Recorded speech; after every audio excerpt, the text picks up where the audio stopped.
नमस्कार. नोकरी, उद्योग, व्यवसायानिमित्त पिंपरी चिंचवडमध्ये राहणाऱ्या माझ्या बंधू भगिनींनो, या शहराने तुम्हाला आपुलकीने सामावून घेतलं, ओळख दिली आणि स्वतःच्या पायावर उभं राहण्याची संधी दिली.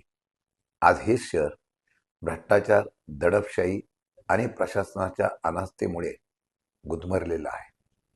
पिंपरी चिंचवडला पुन्हा एकदा शिस्त, विकास आणि माणुसकीची ओळख मिळवून द्यायची असेल तर प्रामाणिक आणि धाडसी नेतृत्वाची गरज आहे.